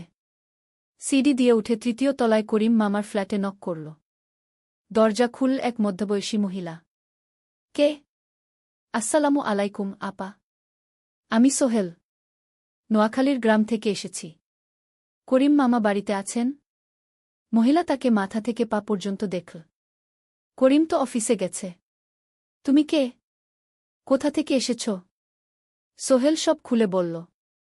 মহিলা তাকে ভেতরে ঢুকতে দিল। বসো। করিম সন্ধ্যায় ফিরবে গু। ফ্ল্যাটটা ছোট। দুটো রুম, একটা ছোট্ট রান্নাঘর আর একটা বাথরুম। কিন্তু সোহেলের কাছে খুব সুন্দর লাগল। গ্রামের সেই টিনের ঘরের চেয়ে তো অনেক ভালো। মহিলা তার নাম জানাল সালমা। করিম মামার স্ত্রী। তাদের দুটো ছেলে, একজন ক্লাস 8-এ পড়ে, আরেকজন ক্লাস 5-এ। খেয়েছ? সালমা আপা জিজ্ঞেস করল। না আপাগু। অপেক্ষা করো। ভাত আছে, মাছ আছে। খাও। সোহেল প্রথমে রাজি হতে চাইল না, কিন্তু খুব খিদে পেয়েছিল। সকাল থেকে শুধু একটা চা আর বিস্কুট খেয়েছে। খাওয়া দাওয়ার পর সোহেল বসে রইল। সালমা আপা তাকে গল্প করতে লাগল। তোমার মা কেমন আছেন? তোমার বোন? ভালো আছে আপা। মার একটু গেটে বাত আছে। ওষুধ খাচ্ছেন। বোন স্কুলে পড়ে কু। তুমি কি করতে চাও এখানে? চাকরি খুঁজছি আপা। যে কোনো কাজ করব। বাসায় মা আর বোনকে টাকা পাঠাতে হবে। সালমা আপা মাথা নাড়ল। করিম তোমার জন্য কিছু একটা করবে। সে ভালো মানুষ গ। সারাদিন অপেক্ষা করু সোহেল। সন্ধ্যা 6টায় করিম মামা ফিরলেন। 50-এর কাছাকাছি বয়স, কালো রঙের প্যান্ট শার্ট পরা, হাতে একটা ব্যাগ। আরে সোহেল, কবে এলি? করিম মামা খুশি হয়ে বললেন। আজ সকালে মামা গু। করিম মামা তাকে জড়িয়ে ধরলেন। অনেকদিন পর দেখলাম। কেমন আছিস? ভালো আছি মামা গি। ভালো করেছিস এসে। এখানে অনেক সুযোগ আছে। তোর জন্য একটা কাজের ব্যবস্থা করে দেব। তবে প্রথমে কয়েকদিন এখানে থাক। শহরটা একটু চিনে নে। তারপর কাজে যোগ দিবি। সোহেলের মনে আসার আলো জ্বল। সে ভাবল হয়তো তার ভাগ্য এবার পাল্টাবে। 3য় অধ্যায়, প্রথম চাকরি। 1 সপ্তাহ পরে করিম মামা সোহেলকে তার কোম্পানিতে নিয়ে গেলেন। কোম্পানির নাম আলামিন কনস্ট্রাকশন। অফিসটা শহরের কেন্দ্রে, 5 তলা একটা বিল্ডিংয়ের দোতলায়। মালিক আলী সাহেব। 50-এর কাছাকাছি বয়স, মোটা চেহারা, চোখে সোনার ফ্রেমের চশমা। বড়লোক মানুষ, কিন্তু খুব কড়া। এই ছেলেটাকে কি কাজে লাগাবেন? আলী সাহেব করিম মামাকে জিজ্ঞেস করলেন। স্যার, ও আমার আত্মীয়। গ্রাম থেকে এসেছে। খুব পরিশ্রমী। যে কোনো কাজে লাগাতে পারেন। আলী সাহেব সোহেলের দিকে তাকালেন। তুমি কি পড়েছ? Sir, SSC pass. জিপিএ অর্ধচতু। হুম। ভালো। কম্পিউটার চালাতে পারো? না স্যার, পারি না। কিন্তু শিখতে চাই। আলী সাহেব একটু ভাবলেন। ঠিক আছে। তোমাকে অফিসের কাজে রাখব। ফাইল গুছানো, চা বানানো, কাগজপত্র নিয়ে যাওয়া, না এসব। মাসে 5,000 টাকা। রাজি আছো? জি স্যার। সোহেল খুশি হয়ে গেল। 5,000 টাকা। রিকশা চালিয়ে 3,500 পেত। এখানে 5,000। কাজ শুরু হলো পরদিন থেকে। সকাল 8টায় অফিসে যেতে হয়, ফিরতে হয় সন্ধ্যা 7টায়। প্রথম দিন সোহেল ঘুম থেকে উঠল ভোর 5টায়। তৈরি হয়ে 7:30টায় অফিসের উদ্দেশ্যে বের হল। করিম মামার বাড়ি থেকে অফিস প্রায় 5 কিলোমিটার। বাসে যেতে হয়।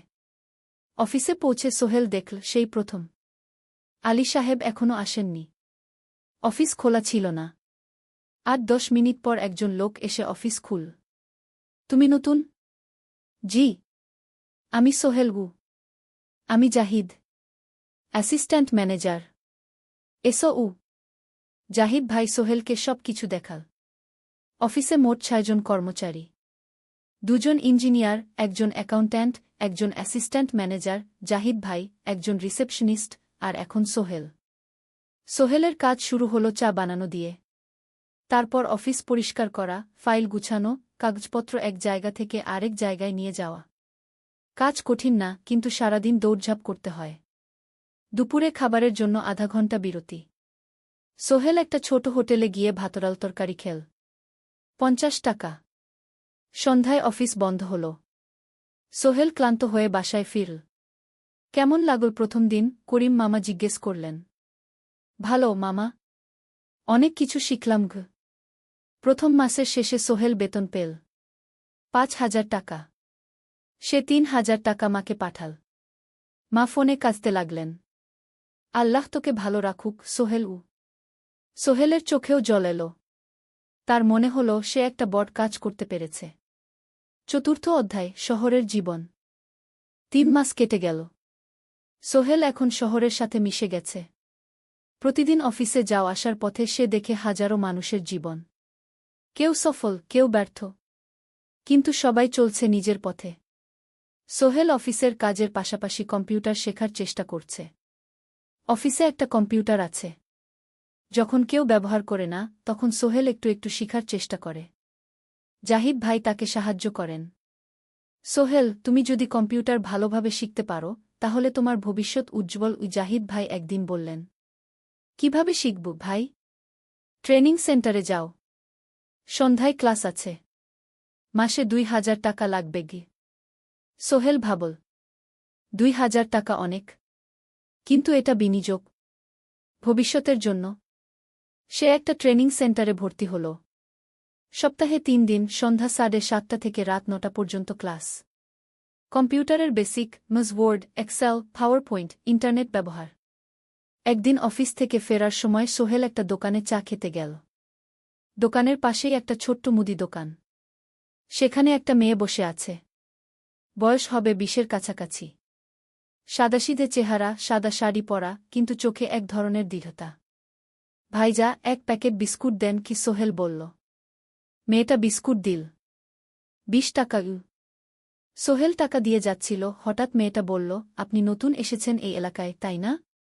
হ্যাঁ। 3 মাস হল। কিভাবে বুঝলেন? আপনার চেহারা দেখেই বোঝা যায়। এখনও গ্রামের ছোঁয়া আছে। আর আপনি প্রতিদিন এই পথ দিয়ে যান। দেখেছি কি? মেয়েটা হাসল। সোহেলও হেসে ফেলল। আপনি খুব পর্যবেক্ষক মনে হচ্ছে গি। জীবনে অনেক কিছু দেখেছি, তাই মানুষকে চিনতে শিখেছি গি। আপনার নাম? মিনা। এই দোকান আমার বাবার।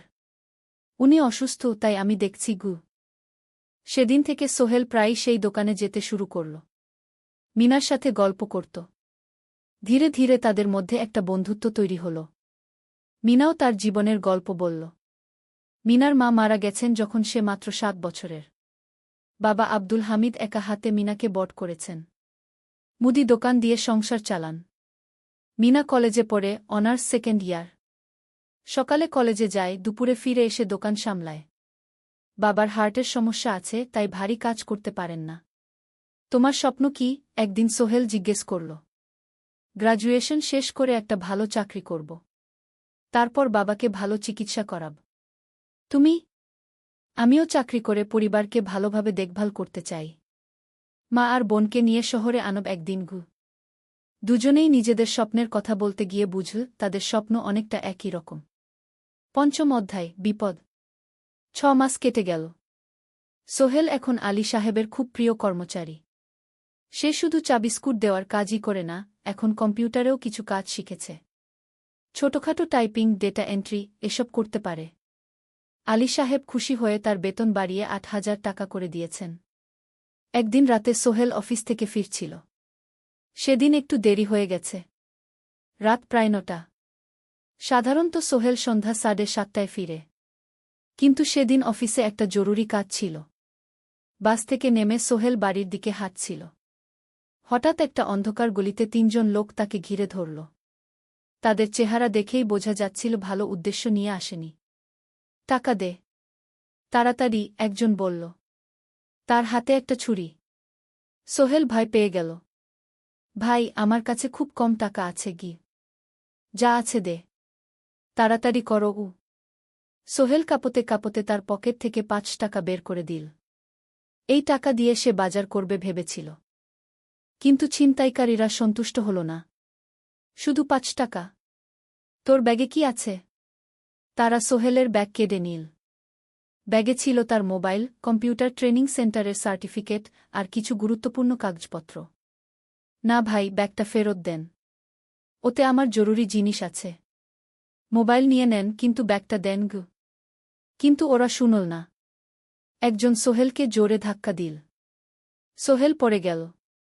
মাথা রাস্তার কংক্রিটে ধাক্কা লেগে গেল। রক্ত বের হল। 3 জন দৌড়ে পালিয়ে গেল। কিছুক্ষণ সোহেল অজ্ঞান হয়ে পড়ে রইল। তারপর ধীরে ধীরে জ্ঞান ফিরল।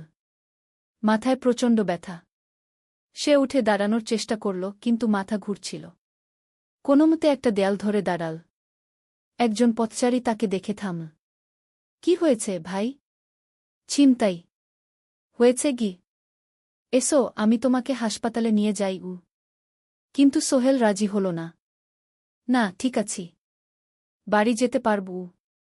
সে কোনোমতে করিম মামার বাড়িতে পৌঁছাল। দরজা খুলেই সালমা আপা চিৎকার করে উঠলেন, ও আল্লাহ! কি হয়েছে? করিম মামা দৌড়ে এলেন। সোহেলকে ভেতরে নিয়ে গেলেন। তার মাথায় জল ঢেলে রক্ত পরিষ্কার করলেন। ক্ষতটা বেশ গভীর।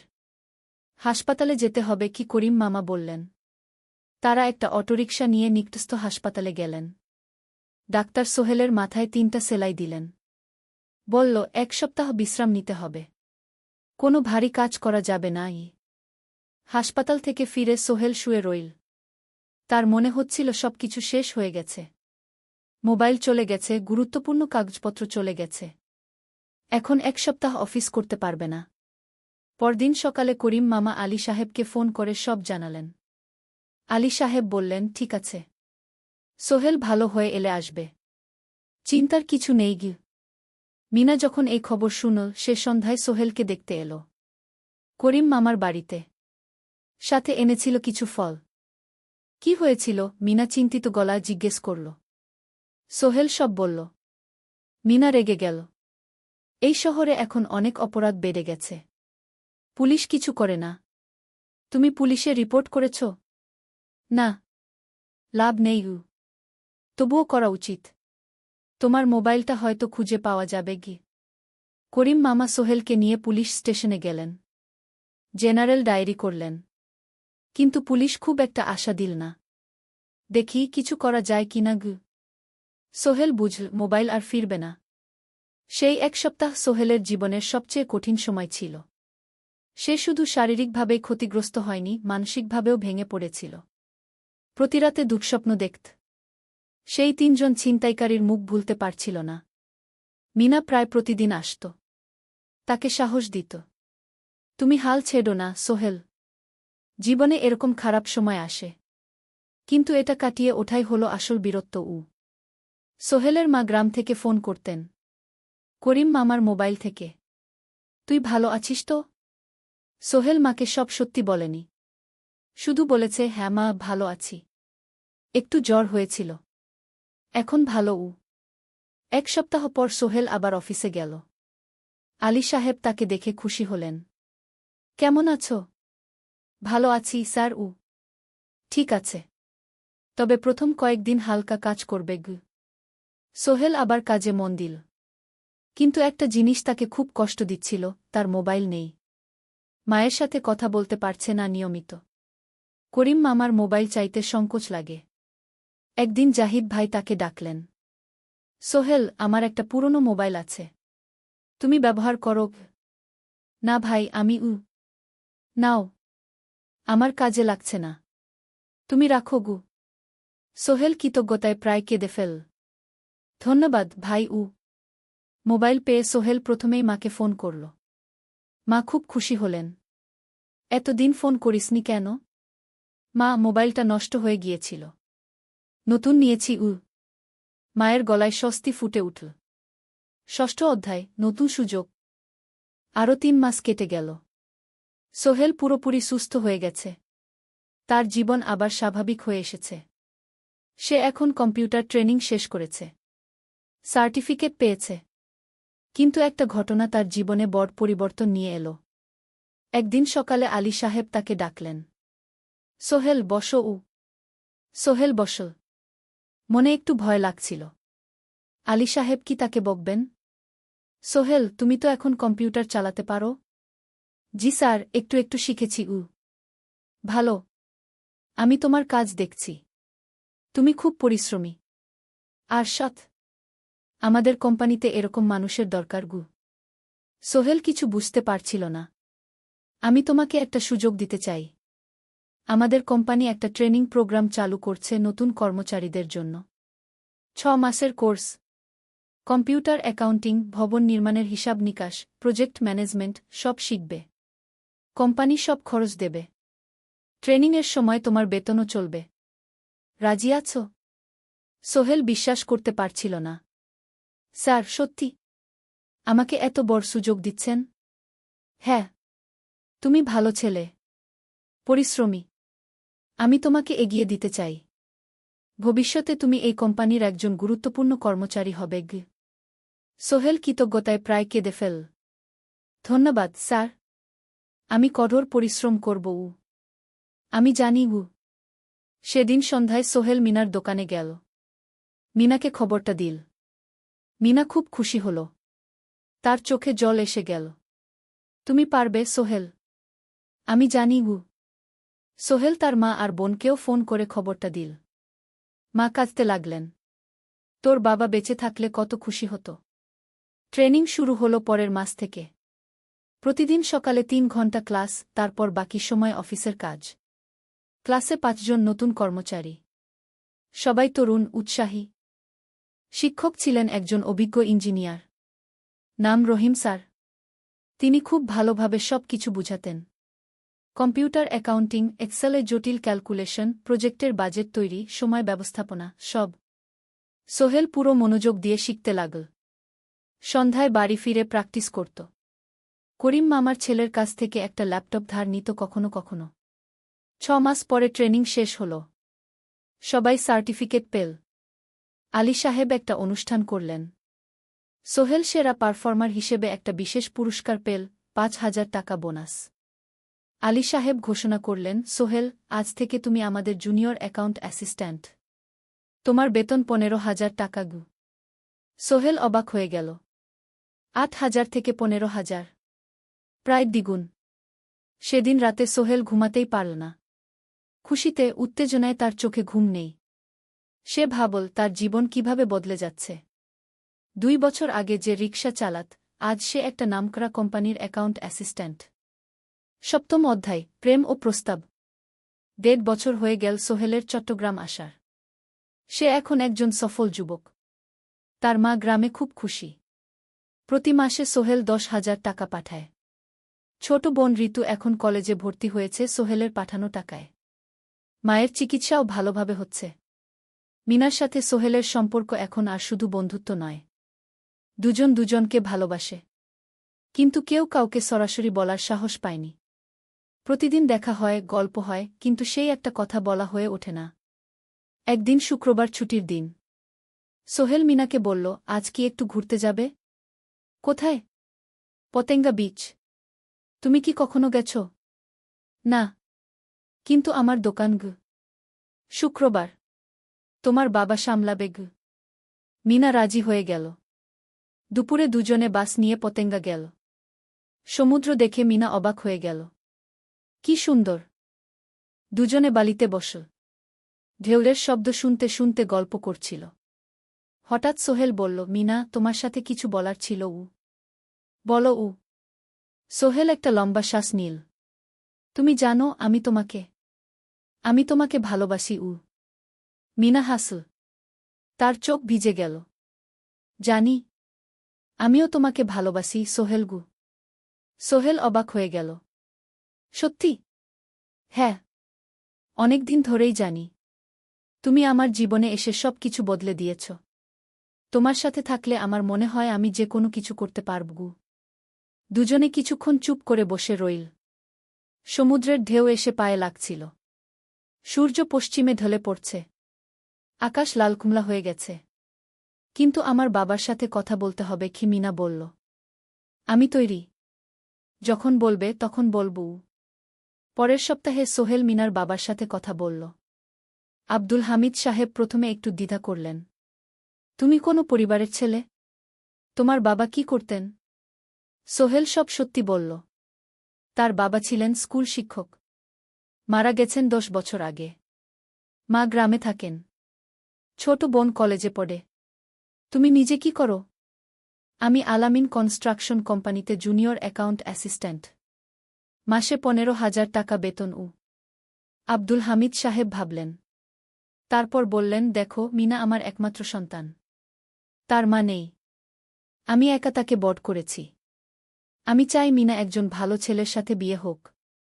তুমি দেখতে ভালো ছেলে মনে হচ্ছে, কিন্তু আমাকে তোমার মায়ের সাথে দেখা করতে হবে। তোমার পরিবারকে জানতে হবে। জি আঙ্কেল, আমি ব্যবস্থা করছি। সোহেল খুশিতে আটখানা। সে সেদিন রাতেই তার মাকে ফোন করল। মাকে সব বলল। মা প্রথমে অবাক হলেন, তারপর খুশি হলেন। মিনা মেয়েটা কেমন? খুব ভালো মা, তুমি দেখলে পছন্দ করবে। ঠিক আছে, আমি আর ঋতু আসছি চট্টগ্রাম। 2 সপ্তাহ পর সোহেলের মা আর বোন চট্টগ্রাম এলো। সোহেল তাদের নিয়ে মিনার বাড়িতে গেল। 2 পরিবার একসাথে বসল। মিনার বাবা সোহেলের মাকে দেখে খুশি হলেন। সোহেলের মা সহজ সরল ভদ্রমহিলা।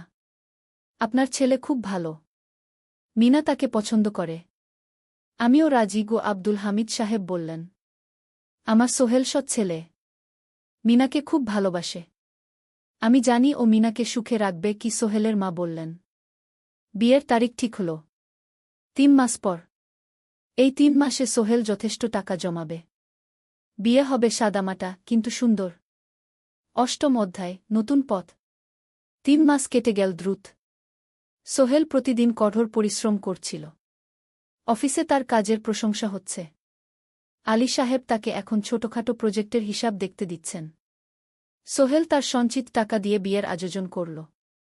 বিয়ে হল মিনার বাড়ির কাছের একটা কমিউনিটি সেন্টারে। খুব বেশি লোক আসেনি। 2 পরিবারের আত্মীয় স্বজন আর অফিসের কয়েকজন সহকর্মী।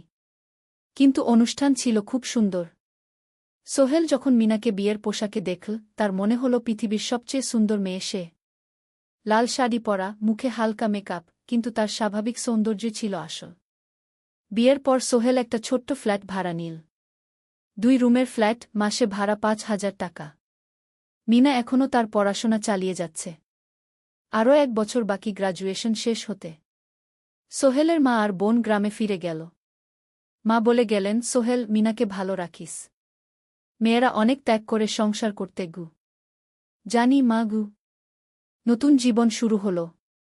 সোহেল সকালে অফিসে যায়, সন্ধ্যায় ফেরে। মিনা সকালে কলেজে যায়, দুপুরে ফিরে রান্না করে, ঘর গোছায়। সন্ধ্যায় দুজনে একসাথে বসে পড়াশোনা করে, গল্প করে, টিভি দেখে। জীবন সুন্দর ছিল, কিন্তু চ্যালেঞ্জও ছিল। মাসিক খরচ, ভাড়া 5,000, বাজার 3,000, বিদ্যুৎ গ্যাস 1,000, মায়ের জন্য 5,000, মিনার কলেজের খরচ 1,200। মোট প্রায় 14,000 টাকা। বাঁচত মাত্র 1,000 খানেক। কিন্তু সোহেল হাল ছাড়ল না। সে সন্ধ্যায় একটা কম্পিউটার ট্রেনিং সেন্টারে পার্ট টাইম পড়ানো শুরু করল। সপ্তাহে 3 দিন 2 ঘন্টা করে। এতে মাসে আরও 3,000 টাকা আসতে লাগল। মিনাও বসে থাকল না। সে বাড়িতে বসে কয়েকজন স্কুলের ছাত্রছাত্রীকে টিউশন পড়াতে শুরু করল। মাসে 2,000 টাকা আয়। এভাবে কেটে গেল 6 মাস। দুজন মিলে পরিবার চালাচ্ছে, স্বপ্ন দেখছে। একদিন সোহেল বলল, মিনা, আমি একটা নতুন স্বপ্ন দেখছি। কি? আমি নিজে একটা ছোট্ট কনস্ট্রাকশন কোম্পানি খুলতে চাই।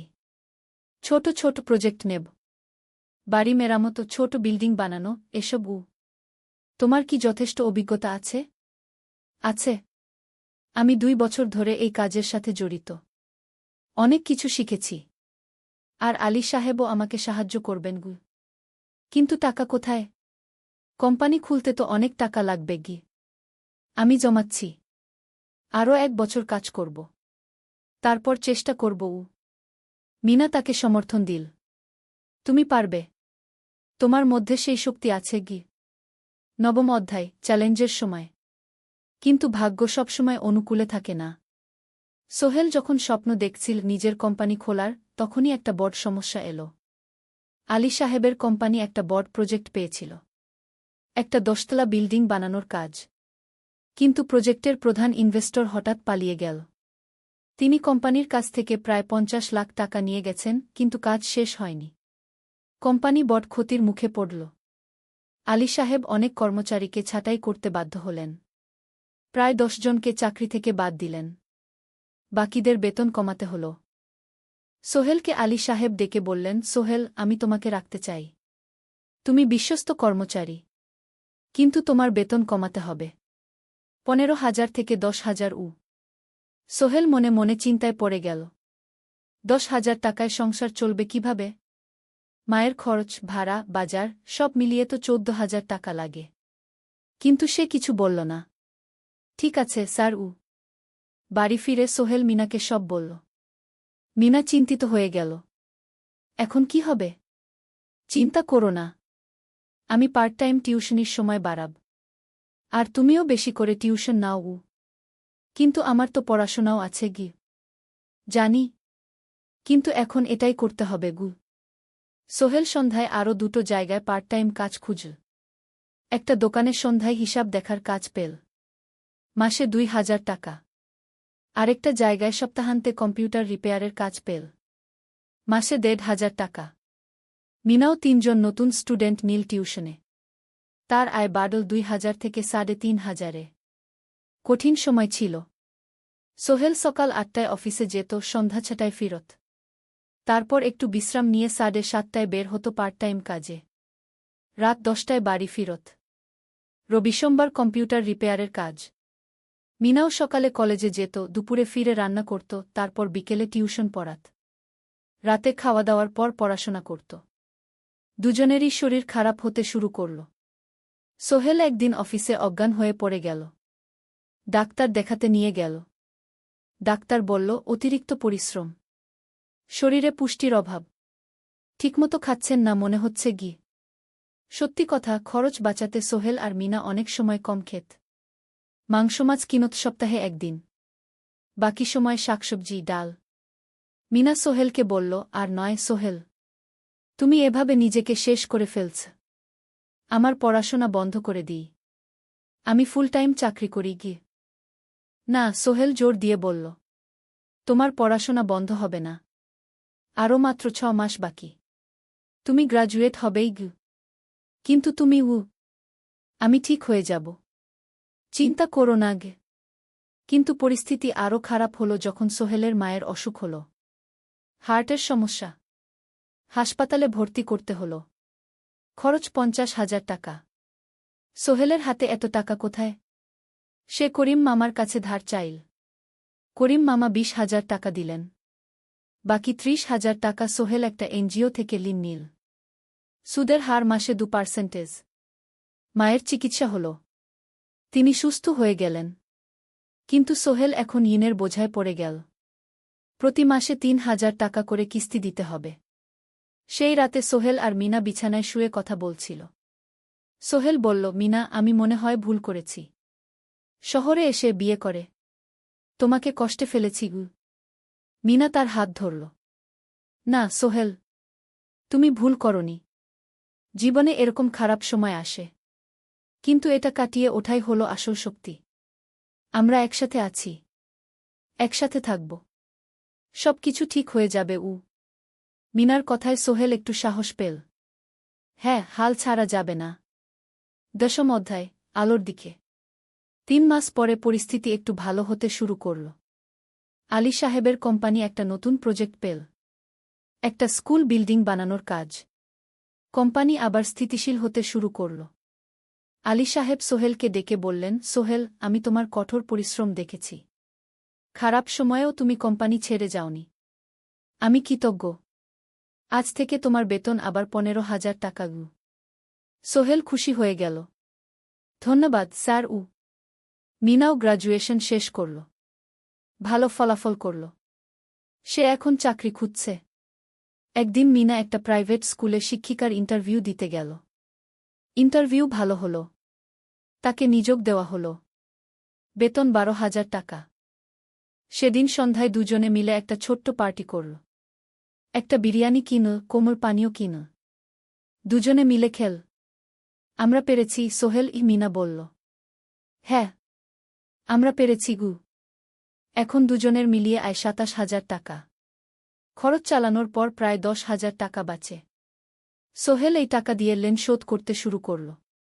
পার্ট টাইম কাজগুলো ছেড়ে দিল। শরীরের যত্ন নেওয়া শুরু করল। আরও 6 মাস পরে সোহেলের কাছে একটা বড় সুযোগ এল।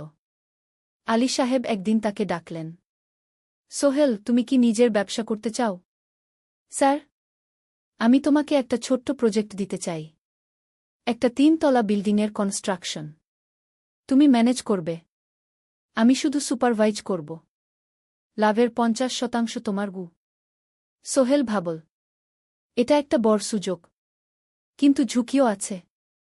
যদি কাজটা ভালোভাবে না হয়? স্যার, আমি চেষ্টা করব। কিন্তু যদি ভুল হয়? ভুল হবে না। আমি তোমার উপর বিশ্বাস রাখছি। তুমি পারবে গু। সোহেল রাজি হয়ে গেল। এই প্রজেক্ট তার জীবনে টার্নিং পয়েন্ট হতে পারে। একাদশ অধ্যায়, স্বপ্ন পূরণের পথে। পরের 6 মাস সোহেল খুব কঠোর পরিশ্রম করল। প্রজেক্টটা ম্যানেজ করা সহজ ছিল না। শ্রমিক নিযোগ, ম্যাটেরিয়াল কেনা, কাজের তদারকি, সময়মতো কাজ শেষ করা, সব দায়িত্ব তার। প্রথম 2 মাস খুব চাপের মধ্যে গেল। একদিন একজন শ্রমিক কাজ করতে গিয়ে আহত হল। সোহেল তাকে হাসপাতালে নিয়ে গেল, তার চিকিৎসার খরচ দিল। এতে প্রজেক্টের বাজেট একটু বাড়ল, কিন্তু সোহেল জানত এটা করা দরকার। আরেকদিন ভুল ম্যাটেরিয়াল ডেলিভারি হল। সোহেল সেগুলো ফেরত পাঠাল, সঠিক জিনিস আনাল। এতে 3 দিন দেরি হল, কিন্তু কাজের মান ঠিক রইল। মিনা তাকে সবসময় সাপোর্ট করছিল। সে এখন চাকরিতে স্থিতিশীল। স্কুলের বাচ্চারা তাকে পছন্দ করে। প্রিন্সিপাল তার কাজে খুশি। প্রজেক্ট শেষ হল 6 মাসে। সময়মতো, বাজেটের মধ্যে। বিল্ডিংয়ের মালিক খুব খুশি হলেন। তিনি আলী সাহেবকে ধন্যবাদ দিলেন। আলী সাহেব বললেন, ধন্যবাদ আমাকে না, এই ছেলেকে দিন। সোহেল পুরো প্রজেক্ট ম্যানেজ করেছে গু। প্রজেক্ট থেকে মোট লাভ হল 3 লাখ টাকা। সোহেল পেল 1.5 লাখ টাকা। তার জীবনে এত টাকা এই প্রথম। সে করিম মামার ঋণ শোধ করল। এনজিওর বাকি ঋণ শোধ করল। তারপর তার মাকে 50,000 টাকা পাঠাল। মা দিয়ে গ্রামের বাড়িটা একটু মেরামত করাল, বোন ঋতুর জন্য একটা ল্যাপটপ কিনল। বাকি টাকা দিয়ে সোহেল একটা ব্যাংক অ্যাকাউন্টে জমা রাখল। ভবিষ্যতের জন্য। আলী সাহেব সোহেলকে আরও 2টো প্রজেক্ট দিলেন। এবার একটু বড়। সোহেল আত্মবিশ্বাসের সাথে সেগুলোও শেষ করল। 2 বছর পরে সোহেল সিদ্ধান্ত নিল, এবার নিজের কোম্পানি খোলার সময় এসেছে। দ্বাদশ অধ্যায়, নতুন শুরু। সোহেল তার সব জমানো টাকা দিয়ে একটা ছোট্ট অফিস ভাড়া নিল। 2 রুমের অফিস। একটা রুমে কাজের জায়গা, আরেকটায় ছোট্ট মিটিং রুম। অফিসের সামনে একটা বোর্ড লাগাল, সোহেল কনস্ট্রাকশন অ্যান্ড ডেভেলপমেন্ট ই। মিনা তাকে সাহায্য করছিল। সে অফিসের অ্যাকাউন্টস দেখত সন্ধ্যায় স্কুল থেকে ফিরে। দুজন মিলে একটা টিম। প্রথমে ছোট ছোট কাজ নিল। বাড়ি মেরামত, দোকান সংস্কার, ছোট বিল্ডিং কনস্ট্রাকশন। কাজের মান ভালো রাখার চেষ্টা করল। সময়মতো শেষ করল। দাম ন্যায্য রাখল। ধীরে ধীরে সোহেলের সুনাম ছড়িয়ে পড়ল। মানুষ তাকে বিশ্বাস করত। তার কাছে নতুন নতুন কাজ আসতে লাগল। প্রথম বছর খুব কষ্ট হল। কখনো লাভ হতো, কখনো লস। কিন্তু সোহেল থেমে থাকল না। সে শিখতে লাগল ব্যবসা কিভাবে চালাতে হয়। দ্বিতীয় বছরে পরিস্থিতি ভালো হল। সোহেল এখন 3 জন স্থায়ী কর্মচারী নিযোগ দিল। একজন ইঞ্জিনিয়ার, একজন সুপারভাইজার, একজন অফিস সহায়ক। তৃতীয় বছরে একটা বড় প্রজেক্ট পেল। একটা স্কুল বিল্ডিং বানানোর কাজ। 5 তলা বিল্ডিং। সোহেল পুরো মনোযোগ দিয়ে কাজটা করল। শ্রমিকদের ভালো বেতন দিল, ভালো ম্যাটেরিয়াল ব্যবহার করল, সময়মতো কাজ শেষ করল। স্কুল কর্তৃপক্ষ খুব খুশি হল। তারা সোহেলের কাজের প্রশংসা করল। এই প্রজেক্ট থেকে সোহেল প্রায় 5 লাখ টাকা লাভ করল। এই টাকা দিয়ে সে আরও ভালো একটা অফিস নিল। আরও কর্মচারী নিযোগ দিল। এখন তার কোম্পানিতে 10 জন স্থায়ী কর্মচারী। প্রজেক্ট অনুযায়ী আরও শ্রমিক নিযোগ দেওয়া হয়। ত্রয়োদশ অধ্যায়, পরিবার। এদিকে সোহেল আর মিনার সংসারেও খুশির খবর এল। মিনা গর্ভবতী। 9 মাস পর তাদের একটা মেয়ে হল। নাম রাখল সারা। সারা যখন জন্মাল, সোহেলের মা আর বোন চট্টগ্রামে এল। মা 1 মাস থেকে গেলেন। মিনাকে সাহায্য করলেন। সোহেল এখন একটা বড় ফ্ল্যাট ভাড়া নিয়েছে। 3 রুমের ফ্ল্যাট। একটা রুমে সোহেল, মিনা, একটায় সারা, আরেকটায় অতিথি রুম। মায়ের জন্য সোহেল সিদ্ধান্ত নিল তাকে চট্টগ্রামে নিয়ে আসবে। গ্রামে একা থাকা ঠিক না। কিন্তু মা রাজি হলেন না। না বাবা, আমি গ্রামেই থাকব। এখানে আমার পরিচিত মানুষ আছে। তোর বোনকে নিয়ে যা। ও ঢাকায় পড়ছে, চট্টগ্রামে এনে ভালো কোথাও ভর্তি করিয়ে দেগি। সোহেল তাই করল। ঋতুকে চট্টগ্রাম বিশ্ববিদ্যালয়ে ভর্তি করিয়ে দিল। ঋতু এখন সোহেলের ফ্ল্যাটে থাকে, বিশ্ববিদ্যালয়ে পড়ে। সোহেলের মনে হল তার জীবন এখন পরিপূর্ণ। স্ত্রী, মেয়ে, বোন সবাই তার কাছে। ব্যবসা ভালো চলছে। মা গ্রামে সুখে আছেন। চতুর্দশ অধ্যায়, সফলতার শিখরে। 5 বছর কেটে গেল। সোহেল এখন একজন সফল উদ্যোক্তা। তার কোম্পানি কি সোহেল কনস্ট্রাকশন অ্যান্ড ডেভেলপমেন্ট এখন চট্টগ্রামে বেশ পরিচিত। প্রায় 30 জন কর্মচারী তার অধীনে কাজ করে। সোহেল এখন শুধু ছোট প্রজেক্ট করে না, বড় বড় প্রজেক্টও করে। একটা 8তলা বিজনেস কমপ্লেক্স বানানোর কাজ পেয়েছে। একটা হাসপাতাল বিল্ডিং বানাচ্ছে। মিনা এখনও স্কুলে পড়ায়। সে এখন ভাইস প্রিন্সিপাল। সাথে সোহেলের কোম্পানির অ্যাকাউন্টস ম্যানেজার। দুজন মিলে ব্যবসা চালা। সারা এখন 4 বছরের। স্কুলে ভর্তি হয়েছে।